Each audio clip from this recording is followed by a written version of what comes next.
Post processing of additive manufacturing parts. Most additive manufacturing processes require post processing after building part for its intended function. Depending upon the additive manufacturing technique, the process for post processing varies. The various post processing techniques used are support material removal, surface texture improvements, accuracy improvements, aesthetic improvements, preparation for use as a pattern, property enhancements using non-thermal techniques, property enhancements using thermal techniques. Support material removal. The most common type of post processing in additive manufacturing is support removal. The support material can be broadly classified into two categories: natural supports, synthetic supports. Natural support post processing. In processes where the part being built is fully encapsulated in the build material, the part must be removed from the surrounding material prior to its use. Processes which provide natural supports are primarily powder based and sheet based processes. The process of removal of support materials as follows. In polymer powder based bed fusion processes, after the part is built, it is necessary to allow the part to go through a cool down stage. The part remains embedded inside the powder to minimize part distortion due to non-uniform cooling. The cool down time is dependent on the build material and the size of the parts. Once cool down is complete, there are several methods used to remove the parts from the surrounding loose powder. Typically, the entire build made up of loose powder and fused parts is removed from the machine as a block and transported to a breakout station where the parts are removed manually from the surrounding powdered material. Brushes, compressed air, and light bed blasting are commonly used to remove loosely adhered powder, whereas woodworking tools and dental cleaning tools are commonly used to remove powders which have sintered to the surface or powder entrapped in small channels or features. Internal cavities and hollow spaces can be difficult to clean and may require significant post processing time. Synthetic support removal. Some processes require synthetic supports for overhanging features, and these synthetic supports can be made from the build material or from secondary material, and the following describes the method to remove synthetic material from the model. Supports made from the build material. All extrusion, material jetting, and photopolymerization processes require supports for overhanging structures and to connect the part to the build platform. These processes are primarily for polymer parts which have low strength of the supports allows them to be removed manually. These types of supports are also commonly referred to as breakaway supports. The removal of supports from downward facing features leaves witness marks where the supports were attached. As a result, these surfaces may require subsequent sanding and polishing. Supports made from secondary materials. Secondary materials like polymer based melts and dissolves in a water based solvent. The water can be jetted on ultrasonically vibrated to accelerate the support removal process. Surface texture improvements. In complex structure, surface texture improvements very much needed for good aesthetics improvements, which can be done by improving effects such as stair steps, powder adhesion, type of post processing, witness marks, from support material removal, stair stepping issue in layered manufacturing can be addressed by choosing a thin layer thickness to minimize error at the expense of build time. Powder adhesion occurs in powder based processes. The amount of powder adhesion can be controlled to some degree by changing part orientation, powder morphology, and thermal control technique. The type of post processing utilized for surface texture improvements depends upon the desired surface finish outcome. If a matte surface finish is required, a simple bead blasting of the surface can help even the surface texture, remove sharp corners from stair stepping, and give an overall matte appearance. If a smooth or polished surface is desired, then wet or dry sanding and hand polishing are performed. In many cases, it is desirable to paint the surface prior to sanding or polishing. Painting the surface has the dual benefit of sealing porosity and by viscous forces smoothing the stair step effect, thus making sanding and polishing easier and more effective. Accuracy improvements. There is a wide range of accuracy capabilities between additive manufacturing processes. Some processes are capable of submicron tolerances, whereas others have accuracies around 1 mm typically. The larger the build volume and the faster the build speed, the worse the accuracy. Sources of inaccuracy. Process dependent. Process dependent inaccuracy can be improved by good operator skill. If you use automatic real-time control strategies to monitor and control the process, then also the accuracy will be increased. Material dependent. Material dependent inaccuracy includes shrinkage effects, which can be compensated by scaling the CAD model, quantitative understanding of the effects of process parameters, build style, part orientation, support structures, and other factors on the magnitude of shrinkage, residual stress, and distortion is necessary to enhance predictive capabilities. To improve those inaccuracy, following things to be considered. In additive manufacturing processes, the position of the part within the build chamber and the orientation will enhance part accuracy, surface finish, and build time. Thus, translation and rotation operations are applied to the original model to optimize the part position and orientation. To compensate for shrinkage variation, the highest shrinkage value is used.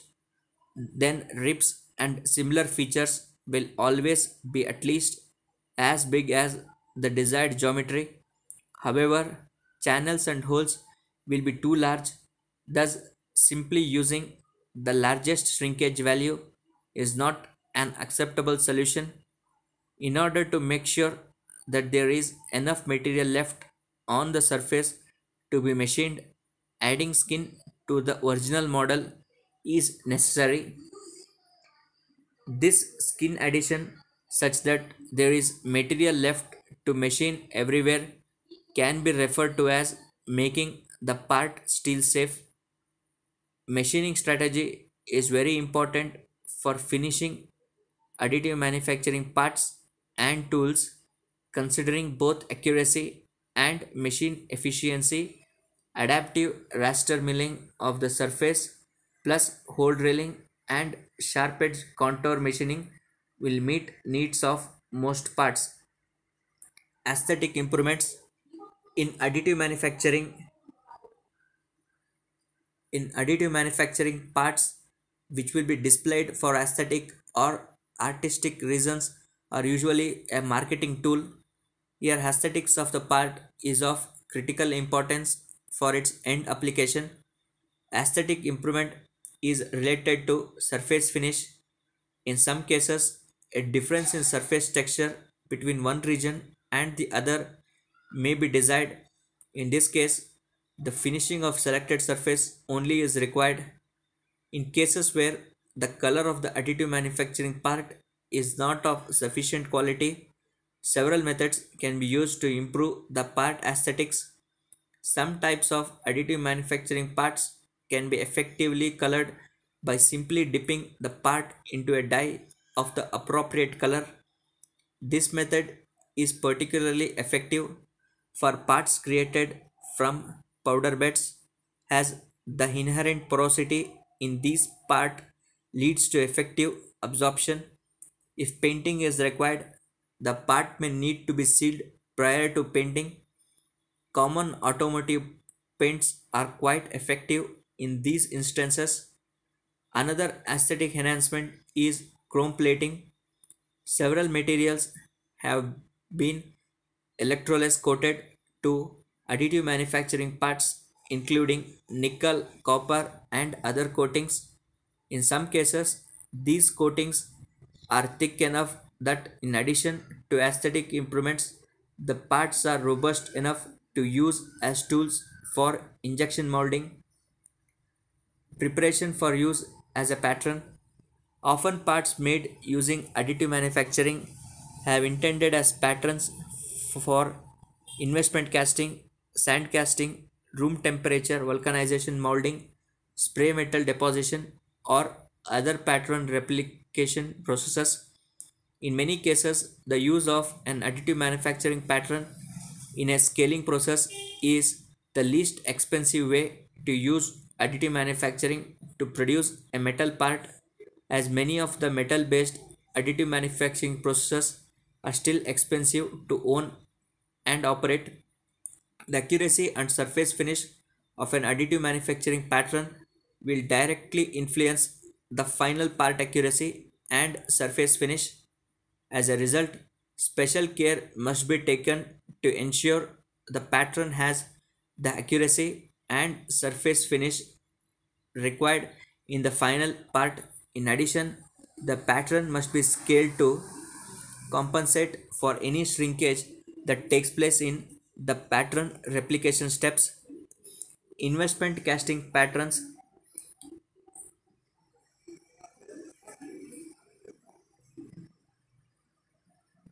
In the case of investment casting, the additive manufacturing pattern will be consumed during processing.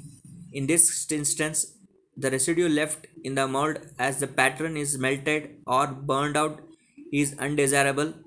Any sealants used to smooth the surface during pattern preparation should be carefully chosen as not to inadvertently create unwanted residue. Additive manufacturing parts can be printed on a casting tree or manually added to a casting tree after additive manufacturing. The figure shows rings made using a material jetting system. Rings for investment casting. In the first figure, a collection of rings is shown on the build platform.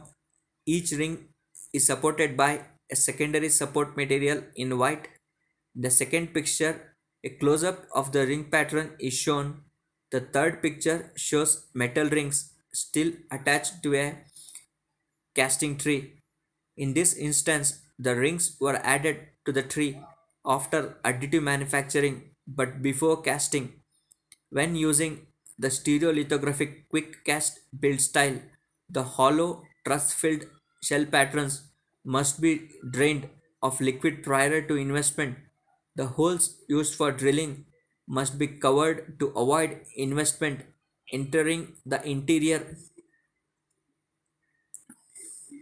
of the pattern.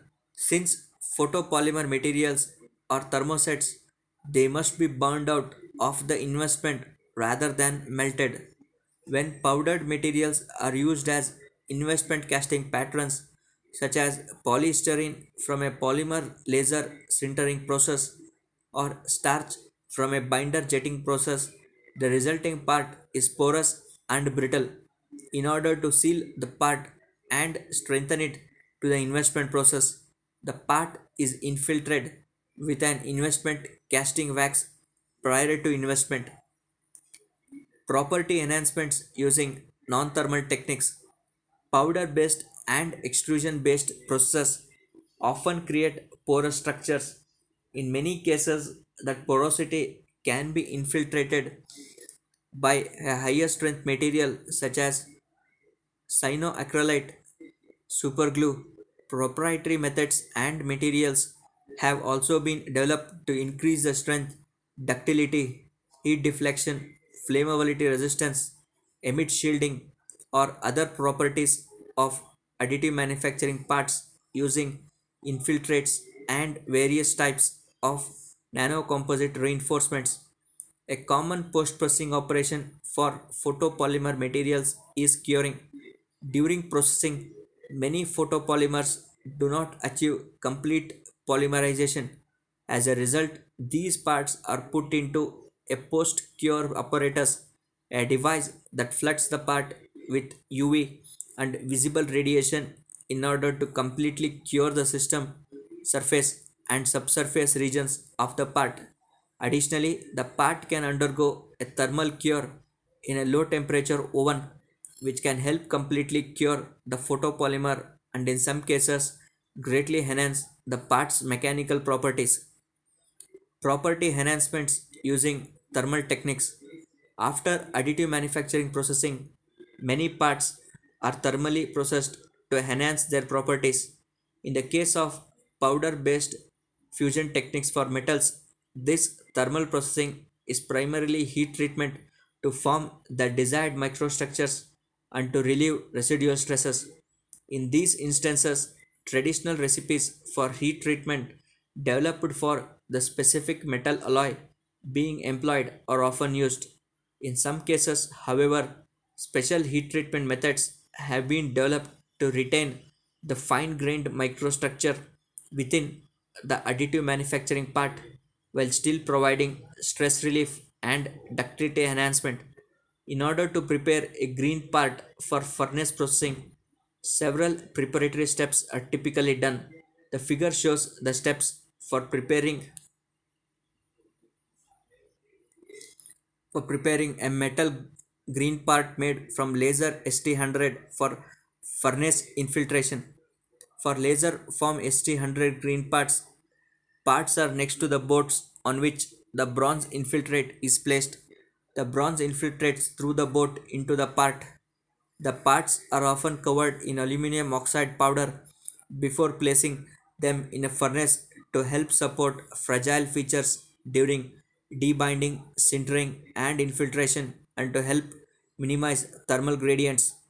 The use of cooling channels which follow the contours of the surface, conformal cooling channels in an injection mold, has been shown to significantly increase the productivity of injection mold tooling by decreasing the cooling time and past and part distortion. The appropriate use of conformal cooling channels enables many companies to utilize additive manufacturing produce tools to increase their productivity. In addition to the thermal processes discussed earlier, a number of other procedures have been developed over the years to combine additive manufacturing with furnace processing to produce metal or ceramic parts. One example approach utilized laser sintering to produce porous parts with gas impermeable skins. By scanning only the outside contours of a part during fabrication by SLS, a metal can filled with loose powder is made. These parts are then post processed to full density using hot isostatic pressing. This in situ encapsulation results in no adverse container powder interactions as they are made from the same bed of powder, reduced pre-processing time, and fewer post-processing steps compared to conventional.